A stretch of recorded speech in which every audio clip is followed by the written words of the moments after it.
À toutes et à tous, merci d'être avec nous. 4 sujets nous intéressent ce soir dans Regard croisé. En France, plus de 500 arrestations à l'issue du mouvement de ras-le-bol bloquant tout.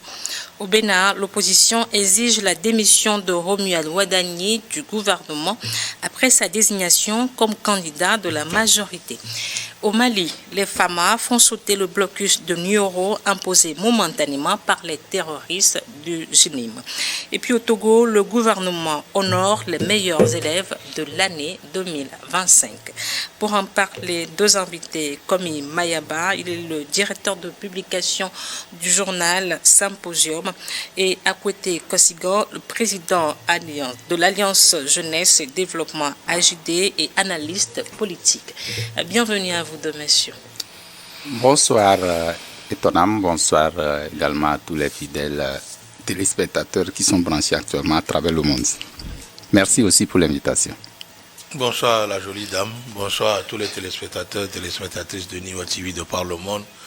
Je fais un coucou spécial à Dr Guillaume, un coucou spécial à monsieur Louis Kamako et Gilles Boko. Bonsoir Niwa TV.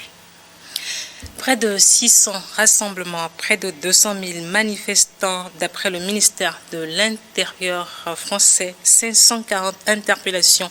La journée d'action en France hier mercredi a été animée, tendue parfois. Mais est-ce qu'elle a été la grande journée que les initiateurs espéraient? Oui, quelque chose d'inédit qui s'est passé hier mercredi sur le territoire français. Personne ne s'y attendait. Qu'à la dernière minute, nous avons vu qu'il y a une orgue de personnes qui sont sorties dans la rue, qui manifestent contre les austérités, enfin contre les abus du pouvoir du président Macron. Aujourd'hui, nous avons vu que la France a montré, ou la population française a montré aux yeux du monde qu'à un moment donné, on peut avoir un président et ne pas être d'accord avec sa gouvernance ou ses méthodes. C'est ça qui explique ce qui s'est passé aujourd'hui, et beaucoup de questions se posent autour de cette situation qui a surpris plus d'un. Le fait d'abord que la politique, enfin la France ou le gouvernement français ne s'y attendait pas.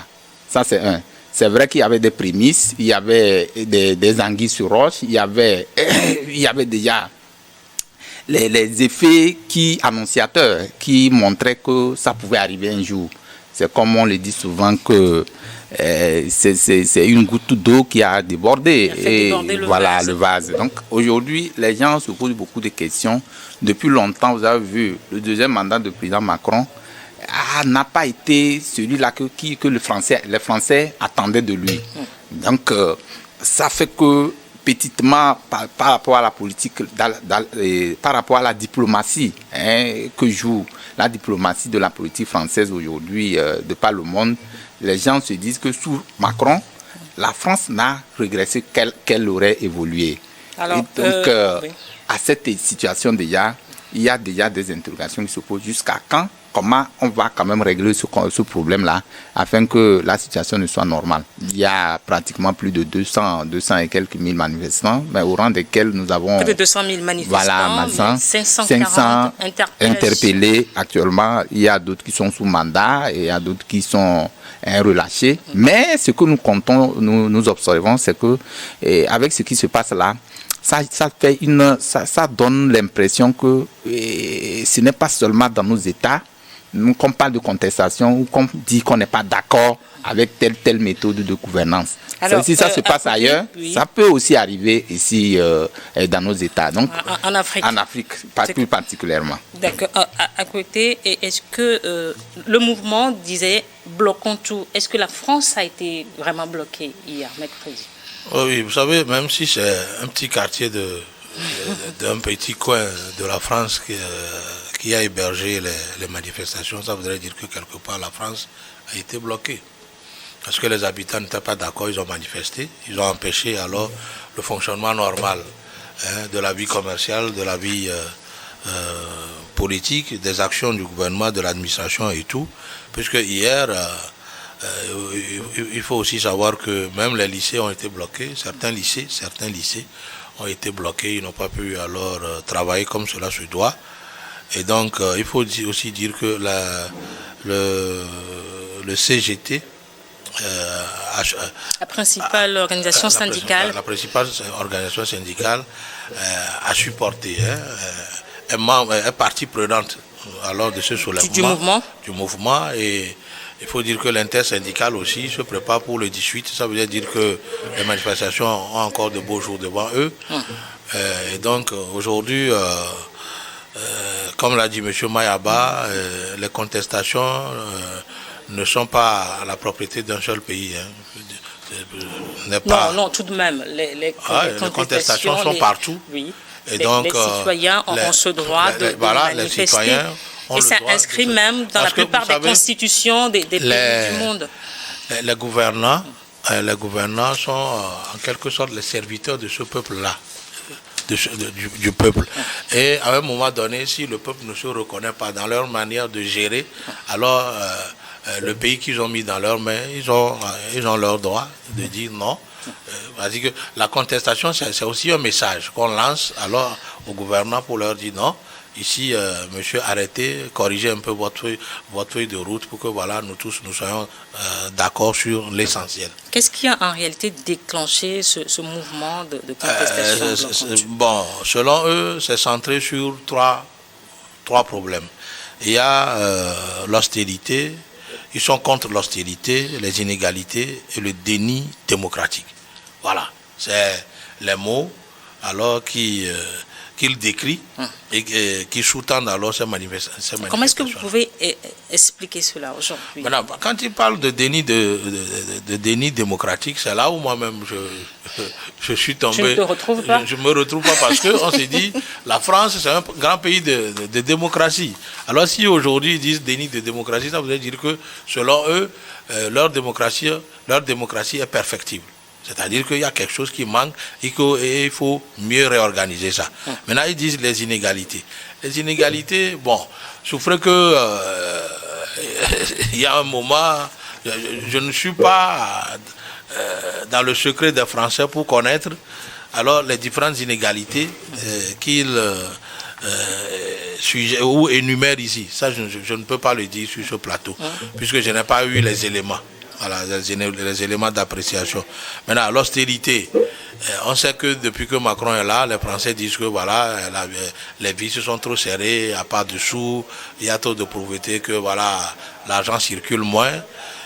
Or, c'est le même Macron qui soutient la guerre en Ukraine.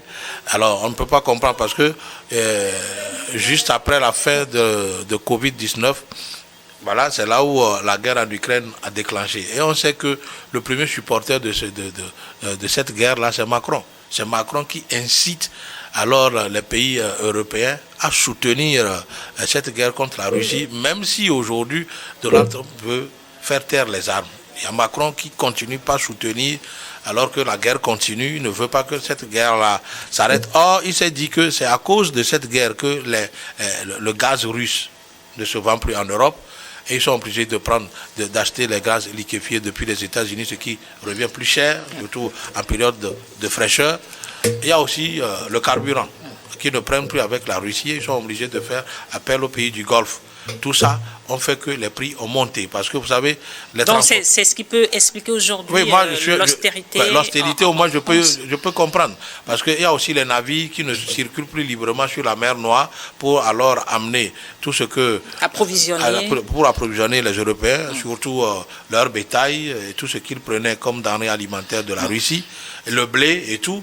Alors, tout ça fait qu'aujourd'hui, voilà, tous ces produits reviennent plus cher aux Français. Alors, tout ça, là, rentre dans l'austérité. Voilà. Mayaba, est-ce que ce ras-le-bol traduit une colère sociale ponctuelle ou un malaise profond de la population française? Je l'ai dit dans l'entente de mes propos, que c'est de trop d'accumulation. Il y a eu des antécédents. Il y a eu des contestations, pas des contestations, des rumeurs qui, depuis longtemps, tentaient de déstabiliser la politique de Macron. Aujourd'hui, tous ceux qui tentent d'expliquer cette situation comme si quelque chose de spontané, Je le comprends parce que personne ne s'y attendait à cela. Maintenant, du coup, il y avait quelque chose qui s'organisait, c'est-à-dire que de façon assourdine. Par les réseaux sociaux. Par les réseaux sociaux, non seulement par les réseaux sociaux, oui, par les réseaux sociaux, en plus également, parce qu'au sein des organisations, les gens se proposaient un matin de pouvoir dire non à cette politique-là. C'est pourquoi sur ces clichés-là, vous allez voir les 3 clichés sur lesquels ils se basent pour lancer cette concertation. Ils ont parlé du déni, enfin, de l'austérité, par exemple. Quand on parle du déficit démocratique et tout, vous savez, la démocratie, quoi qu'on dise, ce n'est pas une fin en soi.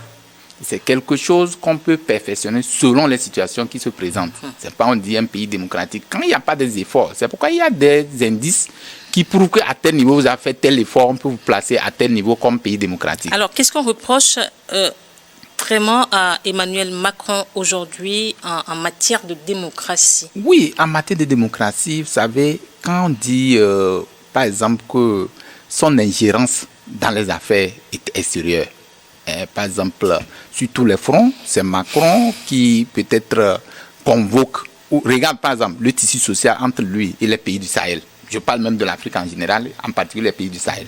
Aujourd'hui, vous savez que c'est sous Macron, la France ce que la France a perdu, ce n'est même pas Macron, ce que la France a perdu devant cette politique française, France-Afrique, c'est quelque chose qu'on ne peut pas évaluer. Donc les gens pensent que sous lui, il y a eu trop de manquements, il y a eu trop de déchirures avec des regains de tension qui ont eu lieu sur le sol, enfin les différents pays que nous connaissons.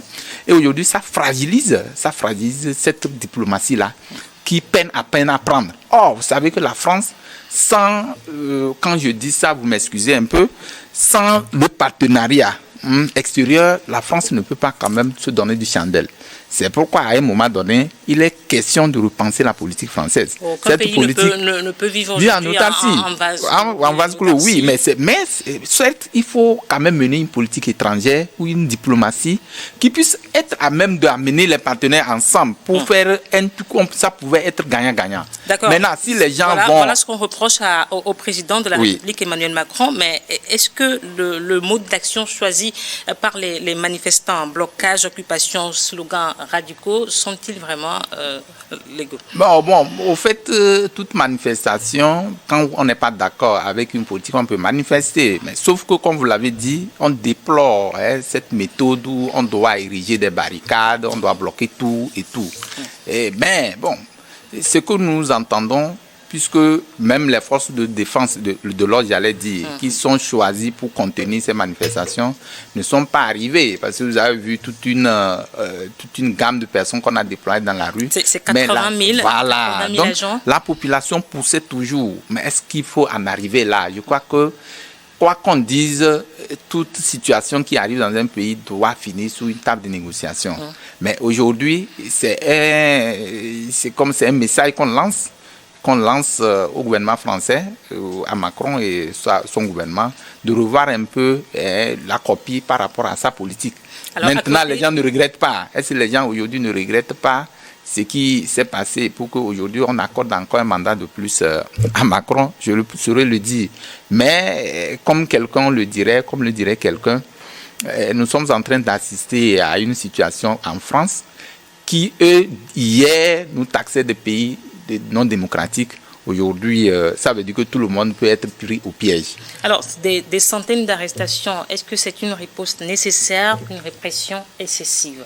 Vous savez, l'État a l'autorisation de faire usage de la force. Il est dépositaire de l'usage de la force, l'État, pour alors le maintien de l'ordre.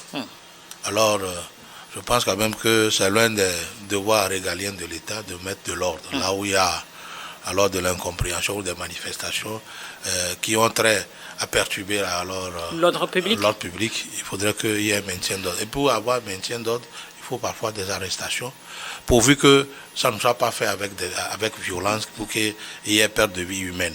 Alors je pense quand même qu'il y a eu des arrestations, il y a eu même des relâchements, d'autres sont élargis et tout, mais il n'y a pas eu de mort, ça c'est à saluer. Et des blessés graves, je ne sais pas, mais je n'ai pas vu aussi de blessés graves. Ça voudrait dire que alors ces forces de l'ordre sont aguerris et sont avertis alors dans le métier de l'ordre et ils l'ont fait d'une manière professionnelle et pas avec beaucoup de tact pour qu'il n'y ait pas de blessés graves, pour qu'il n'y ait pas de perte de vies humaines et que voilà, la loi puisse punir à la place du bâton. Les auteurs. Après, lors de son premier mandat, c'était la crise des gilets jaunes. Aujourd'hui, c'est le ginobus. Ah oui, et puis il faut dire que dans tout ça, il y a l'opposition qui pousse. Hein. Justement, la question que je voudrais vous poser, est-ce que l'opposition peut capitaliser sur cette oui, l'opposition capitalise et la CGT aussi capitalise, puisque la CGT dit que ces manifestations ont été un succès. Alors, quand la CGT parle comme ça voudrait dire que les politiques qui sont derrière pour pousser, alors ont eu gain de cause. Parce que là, ils disent que voilà, sur 2,5 millions d'argent, on dénomme 29 000 grévistes. Ce n'est pas rien, c'est quelque chose. Alors, tout ça peut alors pousser le décideur politique à revoir sa copie ou à démissionner. Oui, moi je disais que la récupération politique, ça n'en manque pas. Il doit en avoir, puisque aujourd'hui... Mais ce que je refuse peut-être de comprendre, c'est que quand on parle d'une récupération, il faut d'abord voir les revendications proposées ou énumérées par cette masse-là. Est-ce qu'elle est légitime d'abord, Parce que souvent même l'opposition, quand on parle de l'opposition parle des conditions de vie des populations. Est-ce que si c'est la même chose et que tu n'as pas l'habit politique, est-ce que c'est parce que tu le dis que peut-être celui qui n'est pas politique le dit? Si ça engrange, si ça reste dans la même assiette, je ne pense pas que les politiques doivent surfer derrière pour prendre cette démarche-là ou cette marche-là pour mettre en avant pour dire c'est eux. Parce que c'est comme si on dit les gens vivent des conditions peut-être pas possibles, des conditions inhumaines. Si c'est pas un politique qui le dit que c'est un citoyen lambda qui arrive à le dire, ou c'est un citoyen de la population le dit, et c'est récurrent. Le politique aussi, c'est qu'il y a cette situation qui se pose, ça veut dire que cette récupération politique doit être une récupération. Donc aujourd'hui, oui ou non, le politique doit-il récupérer cette contestation? Non, je ne suis pas d'accord qu'on parle de politique. Je suis d'accord, marquer une pause et revenir pour la suite.